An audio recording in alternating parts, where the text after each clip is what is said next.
All right, y'all, I'm just going to do a little freestyle, try to go over what we already talked about a little bit so we can get up to speed and get to the next issue. So if you look, I got my legs spread about shoulder width apart, maybe a little more. Knees are bent, both hands up, elbows in for protection. We don't want to leave them out like this, elbows in. When I throw my jab, I'm going to basically corkscrew it out until the big knuckles land horizontally, just like that.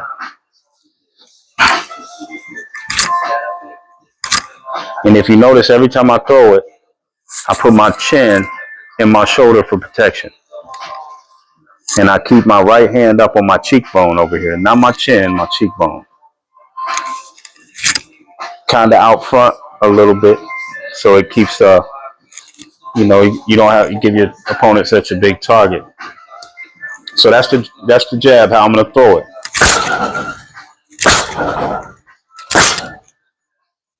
Another thing you want to do, and this goes for all your punches, you're gonna be moving your body, and the motion is gonna be just that simple. You don't want to bounce up, you don't want to lean side to side, you just want to turn. Just turn, just like this, your whole body, turn. You ever did this when you was in school to stretch out? That's basically how your punches come off. Every one of them, not just the jab, not just the hooks. We're gonna throw 1, 2, 3, 4, 5, 6. Everything comes off that same turn to get the momentum started. Right? So 1, 2, 3, 4, 5, 6.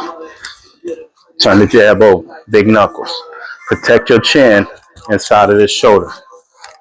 See? And then you only have to look for the hook to come over the top, uppercut to come up through if you got the right distance. And those are easy shots to block. So when I throw the jab, when I want to do a combo, the only thing I got to do really is trade places. Pivot on this back foot. I don't know if y'all can see it. Pivot on this back foot and just turn like I'm getting ready to take off running into him.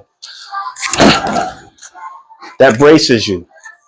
And when you turn that power in, it makes it to where when you hit your target, none of that energy dissipates back this way. If I'm just right here and I could push myself back a little bit, we want every bit of our energy to travel that way.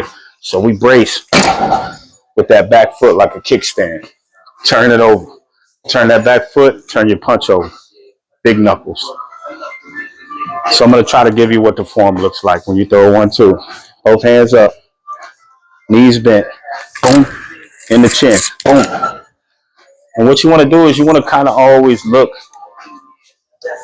You kind of want to peek between your gloves. The better you get at peeking, instead of having to have them wide open to be able to hit your target, the better your aim gets when you got your vision covered a little bit here and there, the less punches you'll have to take. Plus, if you move around on top of that, you'll be more efficient.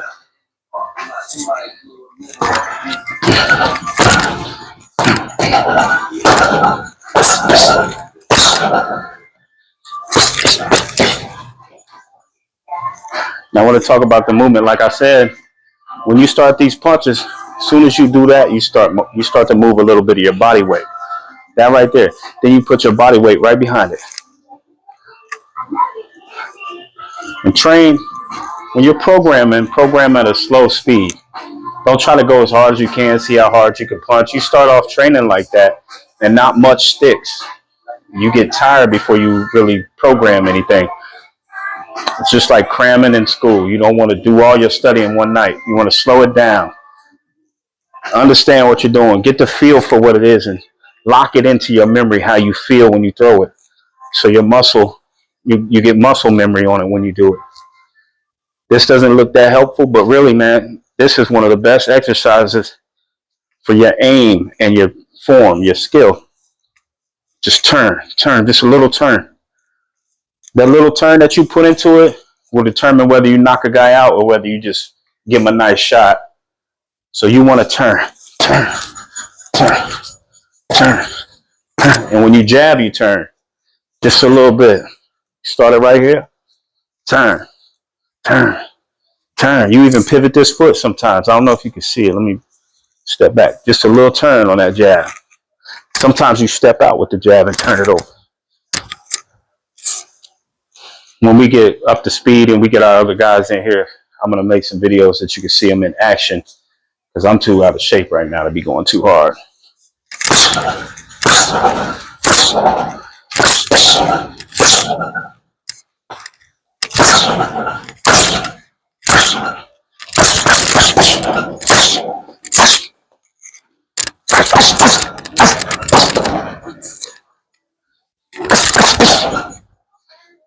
All right, let's see what we're going to do next.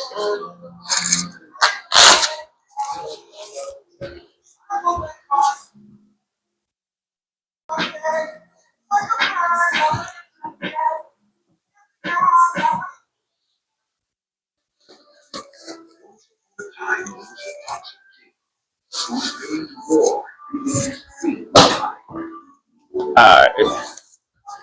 Like I said, just a little freestyle. Back at it.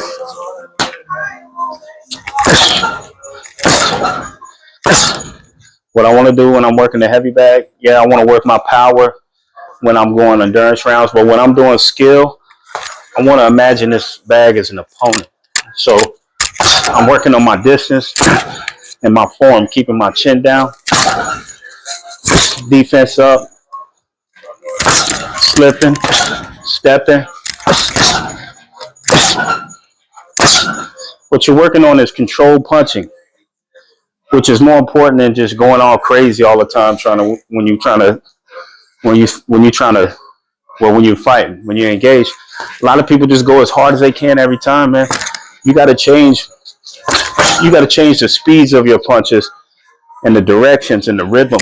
You know, if you're one of those guys that likes to throw a lot of combos, try not to be 1, 2, 3, 4 all the time, because that's just ABCD blocking, just like that. And when you're rhythmic all the time, a good fighter will catch you. They pick up on that, and the counters will be easy. So sometimes just change it up on the bag. Do a 1, 2, 3 to the body, 3 to the head. 1, 1, 2. You know, don't be rhythmic. It's good to practice being rhythmic though, because you got to get them fundamentals in. Just like that.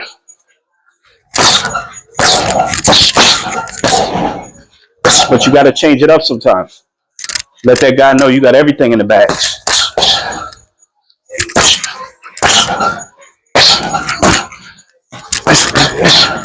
Make sure you're trying to judge your inches, not feet. Starting back from too far. When you're coming in, make sure you're changing your defense from out here to the earmuffs.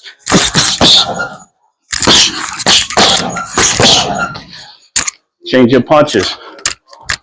When you get inside, a 1, 2 is smothered. You could get away with throwing your 2 every once in a while inside, but you'll never really want to jab when you're inside.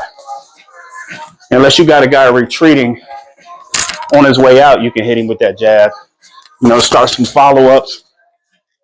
But you don't want to be inside throwing smothered punches. We got to learn to keep them right on the end of our punches. Find our own distance. Master that.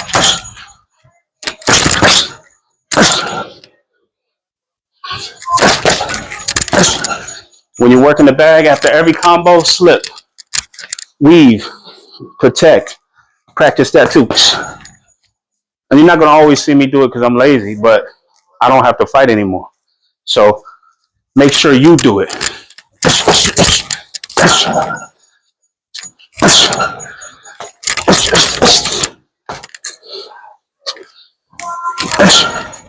When you're chasing the bag, make sure you get a double shot on it with your feet.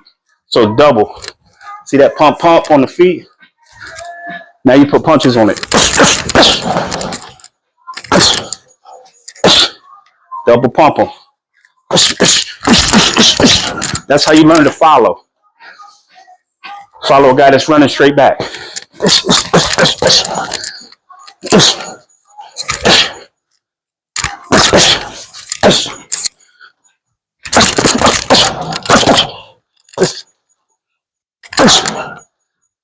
Keep your punches high on the bag.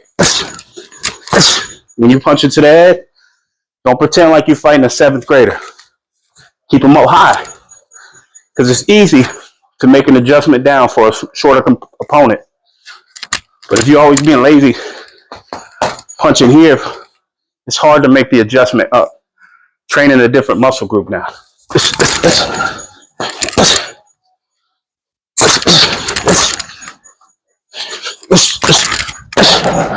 See the gallop?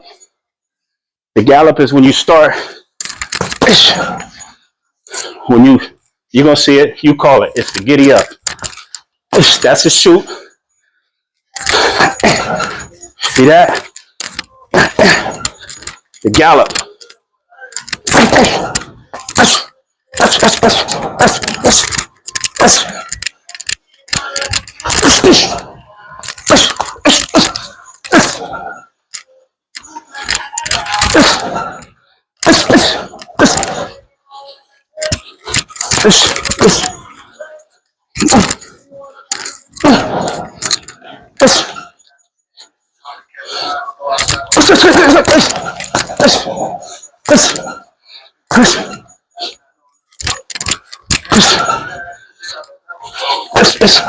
If I'm going to go to the right with my jab, as soon as I step, I bring my right foot first, then I step. As soon as my left foot touches, I shoot off the back again.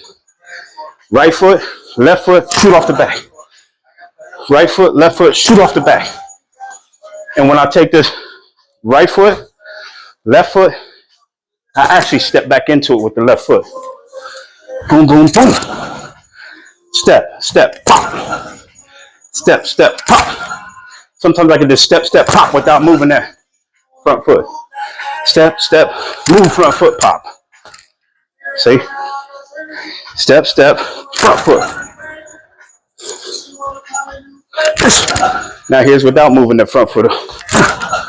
Comes off a little faster, but I'll stay in the danger zone a little longer. Step, step, pop, pop. And this feels awkward going to your right. Do it more. Whatever feels uncomfortable, do it the most.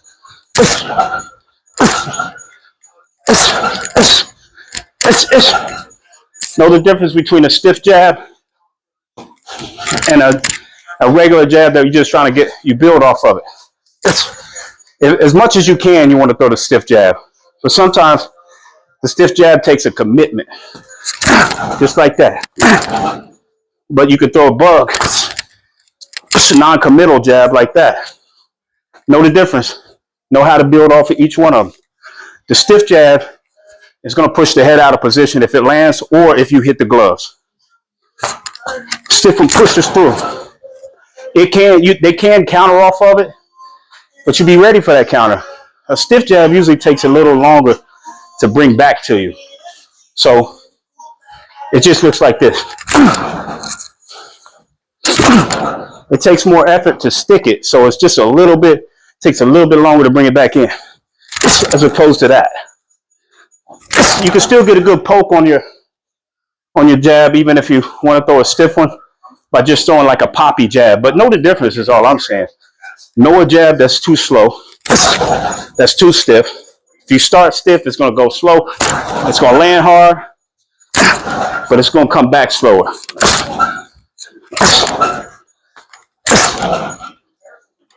But know that when you land that stiff jab, even if he's blocking, it's going to push him back off balance a little bit like that.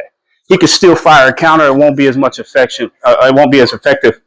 And so, actually won't be no affection on it, but it won't be as effective. So you should expect that. You should expect your stiff jab. You should expect a counter, but you should know that it's probably not going to be as effective. And that's when you come through with the shot you was actually setting up. You know, something hard. If you're going to take a risk with a stiff jab and take a shot, you got to make sure you deliver the best one. That's how you win. The judge is going to see both shots. Even if his lands, the judge is going to see that shot that you landed and compare it to the shot he landed. One thing you need to know is you're going to take shots all night. I don't care if you're Floyd Mayweather. He takes punches, bro. You got to get used to that. Love it. Do your best to avoid them, but learn to suck them up. While we're talking about that, I seen a video the other day where a guy was teaching his class to knock down jabs. So he's showing if somebody throws a jab at you, he's saying slap it down, catch it, slap it down, and then come over the top. Okay. When you turn into a mega pro, when you have your Olympic medal, and you know everything else about the game, you can cheat like that. Because that's a cheat move. You're cheating. You're doing something special. That's a skilled maneuver. So when you get that good, you can do that. But when you first starting out, like I ain't teaching my novice fighters to try to slap down punches. That's not the best way for a guy that doesn't have that kind of timing and knowledge and ring generalship. The best thing to do for you is suck it up. Keep your hands right here. It don't matter what he's throwing. The only adjustments you need to make is close the gates if they're open too much, if he moves in. If they move in, you make the adjustment from here to here because you ain't got to worry about the jab coming through. So this is to block a jab. This is so you can close on the straight punches coming in the front. You can close, you can parry them, and it gives you a chance to counter. But when you get inside, all that's over with. You got to protect for the big shots, the hooks, the uppercuts. So you bring them back a little bit. You be ready to parry. Whether it's an uppercut or a hook, you got to be ready to move them elbows in the way. And you don't want to. You want to get good at that by if you stand with another opponent. Say it's me. The drill would be me doing this at this speed to you inside. You don't know what I'm gonna throw. I ain't gonna tell you. It's your job. See that? Those are cheat shots. 1-2s don't come. But you're gonna see a lot of these body shots, uppercuts. And the drill is, I would be on the other side of those punches trying to catch him without opening up. So if he's coming in, that's how you do it. But when you outside and he's throwing these, he throws a jab and you smack it down and he follows up with the right. Say the right was already in the combo. It was coming. Imagine this. You slap that down. Okay. Boom. That's going to knock you out because your slap hand is off your face. As soon as you, boom, slap it down, good for you. Boom. But boxers, that might work in mixed martial arts because they don't throw combos the same as boxers do. But if you ever get in the habit of slapping a boxer's shot down, you better be a mega pro. You better know what you do. You better have that skill dialed in because you're taking a risk you don't really need to take. And if you get knocked out, they're going to talk about you. They're going to say, who taught him to knock them shots down like that? Or who told him to? You didn't watch the YouTube video and the guy was he's saying he's a 7th degree black belt and he really didn't have no business teaching nothing about hands. So if it makes sense, do it. But I always question what you learning from a guy that doesn't work strictly hands when he's talking about hands. So you can't even get on there and say nothing because I tried it. I said, look, man, that's a bad move. And they get upset. So just tune in to me if you want to know how to really. So when he throws a jab, the best thing you can do when you're out front, instead of trying to knock it down, is parry it. Or turn. Cock your body to come over the top. So don't bring his hand down. Cock your body. Imagine a jab's coming at me. I cock my body and then boom, fire it right over top. I'm not open. Boom. I'm open, trying to smack it down. I'm open. The 2 will hit me if I do this. Smack it down. Even if I'm quick. Boom. If he follows up right, he can accidentally hit me with the 2. If he follows up with the 2, boom, boom. So you think he can slap it down before I get this other one in there before he gets his defense reestablished? Absolutely, I can get it in there. So can he get it in if he throws it and I do like this instead of slapping it down? No, ain't nothing gonna happen. If he throws that 2, he's still hitting gloves. And boom, boom, I will feel that, and then I fire. Boom, boom, pop. Got him with the counter. That's how you do that. The safe way. We actually teach that. We teach that. I shouldn't even say this, but I ain't gonna say what we call it. But it's a move we teach thoroughly. How to counter a jab, because a good fighter that has a good jab is unbeatable without the knowledge of how to actually parry a jab and how to actually counter a jab over the top. So we'll get into that. We got that in the bag for later, but we start y'all on that right now. It's gonna give you too much. Overload you. Turn these big knuckles over. Check yourself every time you hit this back. Make sure you're doing it like that. Big knuckles. Make sure that this jab lands the same time that your front foot lands. And you push off that front foot and get out. That's how you hit and not get hit. Just like that. If you land your jab foot first and you start to retreat before your punch lands, you can imagine. That's bad timing, see? I'm out there too long. Even with the same effort, if my timing's off, it's with the same effort, I'm falling in, not getting out quick enough, I'm getting countered. It's real easy. Grab a wall at your house if you don't have a bag. Tap, tap, tap, tap, tap. And don't ever drop that jab hand like I do. See? That's pure laziness right there for me. Should go like this.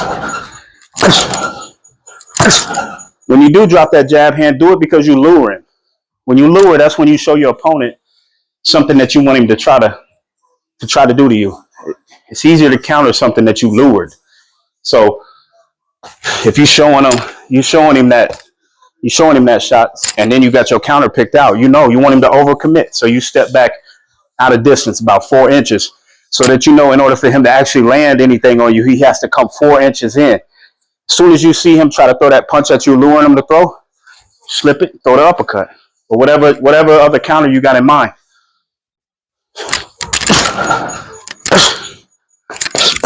Yo, I'm down to 193 right now. That's my weight. I'm going to keep announcing what it is in these videos so you can see this. I'm coming from sitting down for about 2 years, not doing much but talking.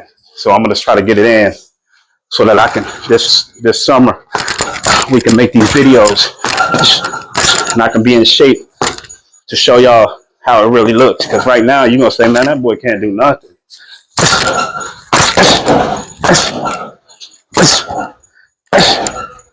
When I throw that right, I want to rip it across. See, another misconception is, we're going to talk about distance a little bit. So another misconception about the distance is that my left foot, you see how my left foot's out there in the front, and my left hand is easier to throw. It feels safer to throw it, even though I can't get the power I want to get on it. But it feels safer. See? And a lot of people get apprehensive to throw this power shot because it takes just a little bit longer to get to the target. So it doesn't feel the same. The timing feels just a little bit different on it. And that, for me, I mean, not just even for me, for most fighters, they get apprehensive. And instead of getting into a defensive posture, to a offensive posture, aggressive posture with their right hand when they got good power, they won't let it go. So one thing you need to know is that even though it feels like your right hand won't reach your target, it actually goes further than your left hand if you throw it right. I'll show you a little example real quick. Even though my right hand is back, let's just say right there, that's the extent of my left hand. Now I can move in and get it a little further. Let's see, without totally leaning. I'm leaning a little, but when I turn, it extends more, right? So I'm turning and getting it out there. Now watch when I come across with my right hand. My right hand goes even further if I throw it right. And what I mean by that, they call it a cross because it comes across the body like that. And it actually goes further because I'm coming up and out right here. See? The jab is just coming straight off the shoulders, and you can make that, you can give yourself a couple more inches on your jab depending on where you turn. That's probably about it. That's an extension of it right there. A lot of people don't go that far with it anyway because it puts you a little bit out of position, but you can, if you want to be real safe, throw it like that. But the cross will come even further. You just have to have good timing on it because it leaves you out there more. If you don't work on retraction, that's a good issue right there. Let's talk about it. Retraction. See, throwing a punch is important, of course, because that's the only way you can win. But you got to be able to get them punches back to the head to fire again. And to protect yourself, retracting a punch is more important sometimes than throwing a punch. So when you throw anything, work on getting back too. Put as much effort into pulling back as you do pushing forward. Because the quicker I get back, the quicker I can let go of something else safely. Don't get in the habit of trying to throw everything while you're out there at the same time. Work on being efficient and safe. You're going to win a lot more fights like that. You're going to land a lot more clean shots like that. Getting out here and just freestyling everything, trying to throw as much as you can. That's how babies fight. That works in the amateurs a lot. I mean, you can have a winning or losing record just depending on how good you are at flailing, what natural abilities you have. But when you get to the pros, you're going to get cleaned up quick with that style. Somebody going to let you go ahead and do all that. Move out the way, keep a long jab on you, and then they're going to clean you up in the third round because you're used to just flailing. And humans can only naturally flail for a couple rounds before they need to sit down and take a good break. If you're in real good shape, you might be able to flail for 3-4 rounds. But every fighter's prepared for that in the pros, the good ones.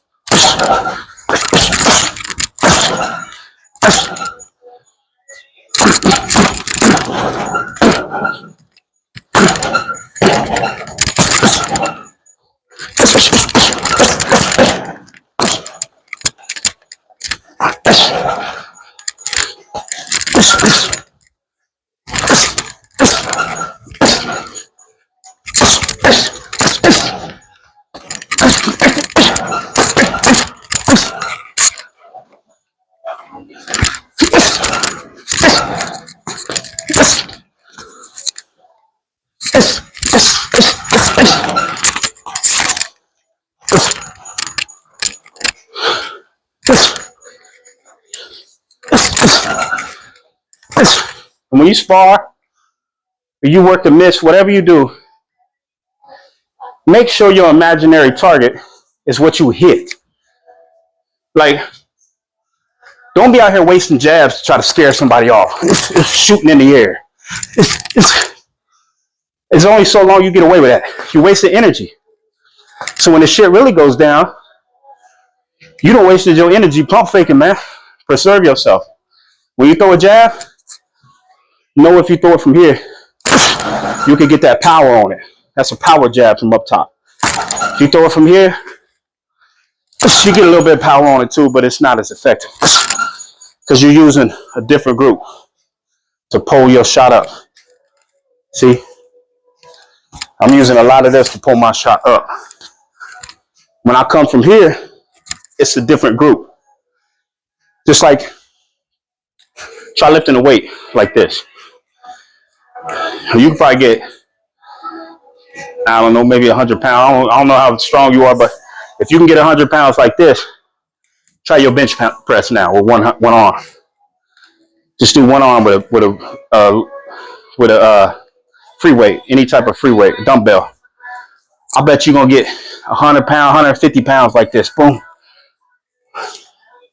If you can bench 300, obviously you can put 150 up per arm. So if you can bench 250, it's 125 per arm. So I'm gonna bet you're gonna get about half of that when you do shoulders. This jab comes from the shoulders. It starts at the shoulders. You can feel it. It can be fast. It can be effective for a counter. It can be effective for, any type of sleight of hand moves. But if you look at the Terrence Crawford versus Errol Spence fight, you'll see the difference. Terrence Crawford knows how to use his jab to put bugs on windshields. He does that. But he knew when you fight a guy like Errol Spence, who likes to come forward, this ain't enough putting a bug out there because he's going to eat that on purpose to get in at you. So you have to change your jab from this to this, power jab. Boom. Boom. Make it work for you. Know the difference. See? That's quick. That's a different angle. That's an up jab. It's effective. There's a place for it. Know the difference, though. Know that when you hit him with that, that's just going to give you a second for him to wipe it off. Oh, okay. But when you hit him with this, that's going to daze him. He can feel that. You can follow up. You can get a knockout like that.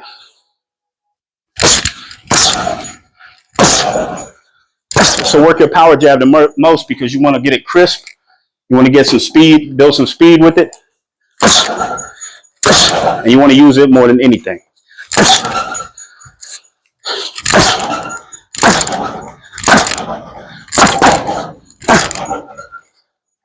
Here's the other jab.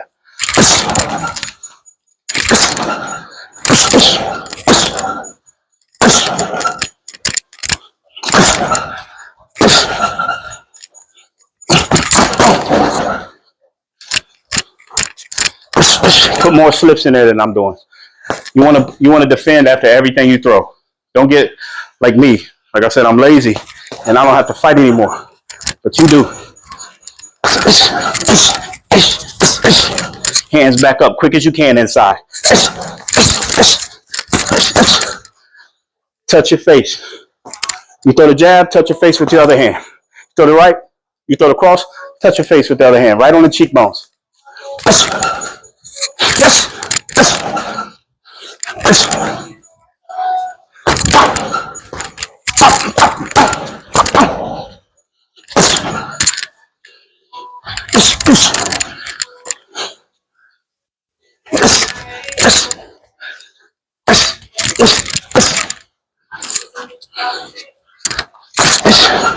What's the gallop?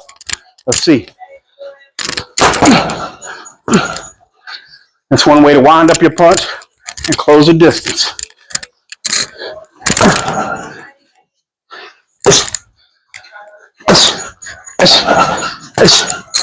What's a check hook? Check hook is when you throw a hook stepping back to check an offensive. So if somebody's coming in crazy on you, you might have to do this. So if the bag's coming, step back as you check. As soon as he's coming, step back on him.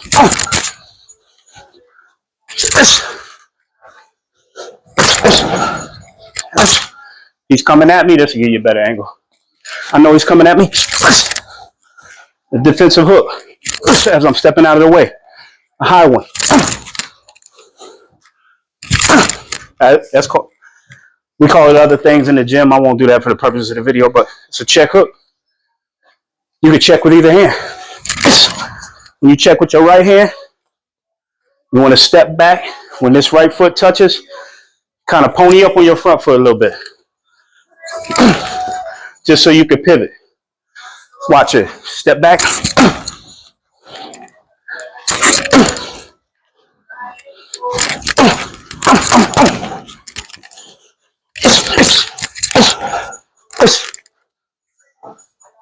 It's another thing, man. Look, I told you before, we like to use that Jack Bensley bag because it swings a little faster. Makes you move. I think this is a 250. I can't remember. But this bag right here,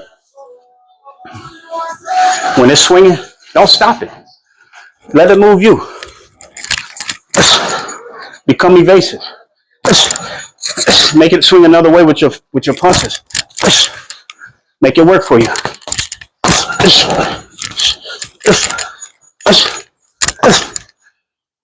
If you feel like you're trapped and you can't get out the way, always do that. Put that D up heavy.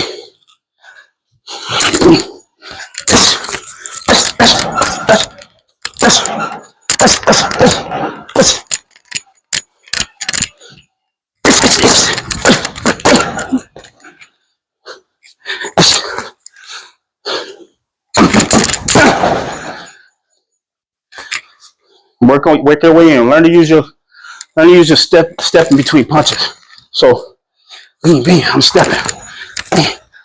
That's why it's so important to pick your feet up when you're punching. When you're doing this drill, pick your feet up, because then you can learn to move while you're doing it. Working your way in while you're throwing bugs on the windshield. That way you work yourself in a position for the punch you want. If you want that left hook, work yourself in there.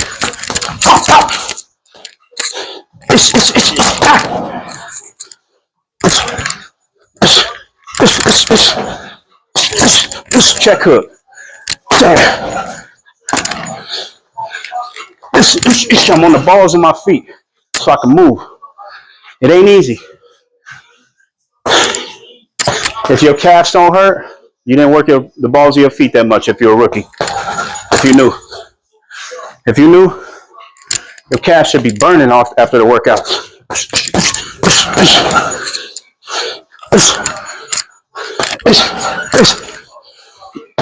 Don't try to put your power in everything. Your power is going to build. There was a time when I never lifted weights. When I was boxing, I never lifted weights because somebody said that if you bulk up, you lose your agility. It's true. So I might have overdid it by not ever lifting weights, really. But I was scared to lift weights. But one thing happened when they sent me down and I knew that my career was over. What I would do is do whatever I could to work out, and there was nothing but free weights. So I'll jump on the bench. I didn't even know what I could bench, but I'll jump on the bench and I'll throw a 315. But see, I was doing a lot of push-ups. So I could do a set of 150, sometimes 160 push-ups. And so I would do the 150, 160 if I could get it. And then I would drop down 10 every set, all the way down, get down to 100, and try to stay there for a few sets. So I can attest. I remember a time when I could only bench 200 because I had played with the weights then, but then I left them alone. And just off of push-ups alone, I was able to build my bench press up to 315, and I didn't even know that. So you can still develop power without weights. The thing is, keep working it. These muscles are building. You got to rest them.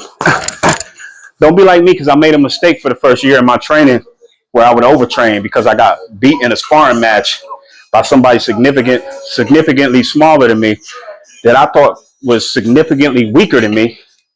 And it was embarrassing, so I went too hard. I started trying to train double what he did, and I would injure myself. Even though I could beat him after that, I was always sore. I never wanted to rest and heal. And so I plateaued out just off of I guess, scar tissue. No other way to explain it other than I was malnourished. Your body can only go through so many vitamins and nutrients. It only can process so much. So as much as you would want to go every single day as hard as you can, just know you're hurting yourself. Nothing you can do about it. Drink as much water as you can. As much, I should say, there's better things than water to drink, but drink as much as you can, hydrate as well as you can, and then eat soluble foods like chicken and tuna. You want to leave like steak and stuff alone, stuff that's hard for your body to process fast. When you're training at this level, boxing at a level to be a world champion, you're not going to be able to eat just anything. You got to give your body what it can process quickly, so it can get your repairs to your muscles quickly. So that's all stuff I didn't know. We're gonna do a video on that too. I got somebody that's better than me at nutrition that's gonna break it down better. But that's where we want to get to. But we want to get y'all on these fundamentals first. Get you punching right. Get your defense up. Get you comfortable. Get you comfortable with not blinking all the time. When the shot's coming, look it down. You know what I mean? Take it in. Prepare your counters. So most of my fighters, they got too much hubris. If you don't know what that is, that's machismo. They want to, when I tell them, get in there, and I want y'all to just skill train. Skill training looks like this. This is the speed at skill training. Everything at that speed. Because you teammates, for one. And two, your mind can only process so much at this speed.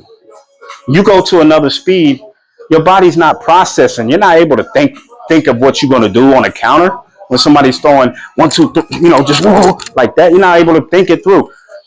And programming your skill is the most important thing. You don't want to get in there and just be another guy that's looking for a lucky punch. You program this speed. That way you got your guy that can look, pop, pop. He knows rhythm. You give him a rhythmic. You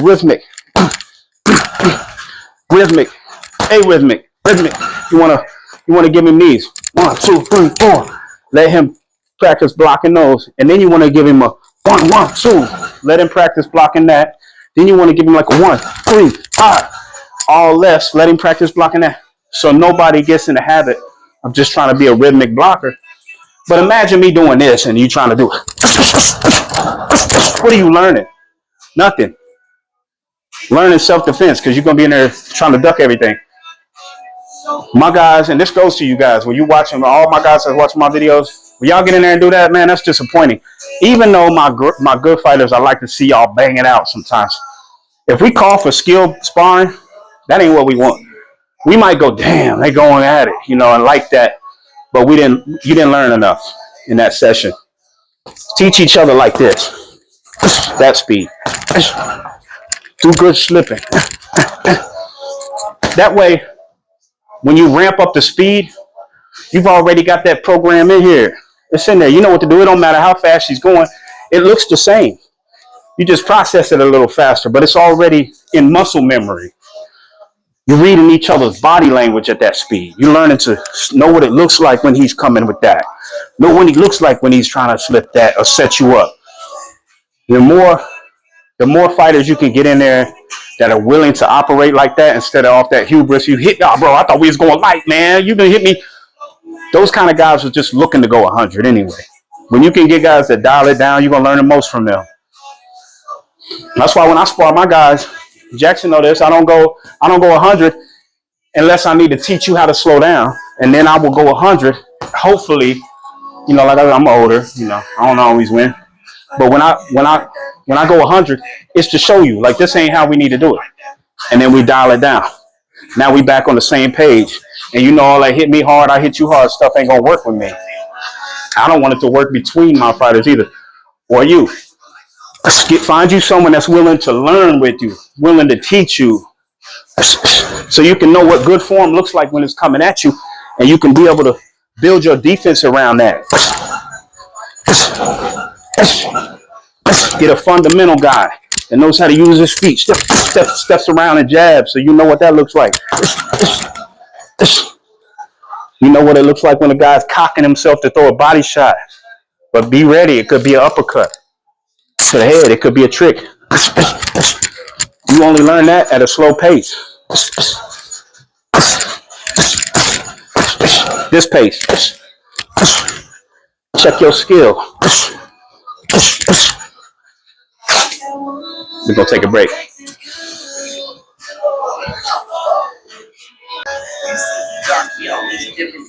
I want you guys to know this too. If you got questions, hit me in the comments, man. I'm going to try to answer you. I'm not checking it. I'm checking it daily right now because I got a lot going on. But the more comments I get, the more I'll be inclined to check it 2, 3, 10 times a day, whatever it takes. And if you want, just send me a text. I'll try to get back to you on the comments. And then if we need to set up something on the side where I need to tutor you, I'll do that, man. You know, when I'm out here, we can start up a live chat. I can still do these videos and I can answer your questions. And then those questions will probably be the same questions that someone else has because I probably forgot to mention this, or I forgot to mention that. So asking them questions will help me get the right information out to everybody. And one thing I want you to understand too is, well, first I need you to like and subscribe to this channel. But I want you to know that I don't always get everything right. So if there's something to debate, let's debate it. Show me why you think you're right, and I'll tell you why I think I'm right. And if I'm wrong, I'm able to learn like that. You know, I don't get offended like that. I'm not going to be up here arguing and cursing nobody out because they try to teach me something. Because I remember one time I said, there was a word, I'm not going to say what it was. There was a word I pronounced wrong my whole life. Actually, I am going to say what it is. It's conversate. So I used to say, we're going to conversate about that. We're going to conversate. And I had a girl check me one time. She's like, why do you always say conversate? You make that up? I'm like, nah, what you mean? It's in the dictionary. She's like, no, it's not. And I looked and it wasn't. The way to say it was converse, but I said it wrong my whole life. So when she was telling me that, I'm looking like, look at this girl here. She crazy. Man, what's wrong with her? And so you'll find out sometimes what you thought you knew, what you thought was in the Bible is not there. You know, you're not always going to be right. So I learned to listen and try to learn stuff. I had 30 to 40 different coaches. I used to travel around the Midwest and try to learn something from everybody. So what I learned is some coaches they got different vernacular. Some of them have different, they rooted in different beliefs sometimes to the point where you'll be stuck doing the wrong thing if you listen to some of them And these kids have the utmost faith and respect for their coaches, and sometimes and they don't question it. You know, I learned that why Mexican style fighters don't have the right footwork is because it's hard for their coordination is a little bit different. So it's hard for them to work the footwork that everybody else works. So they rather pass that up. They say, I'd rather sacrifice my footwork and work on being a banger, you know, being a dog in there. And that's what develops a Mexican style fighter. It's interesting to watch, you know, without a doubt. It's the way to go, you know, for carnage. But when they get in there with slick boxers that work that footwork, they have trouble, you know. So, you know, just don't get too caught up on everything. I'm most of this stuff I know, and I know. But you know, there's like I said, there's been times where I was proved wrong. So let's get the conversations going. It's good for the channel. Appreciate y'all. Peace and blessings.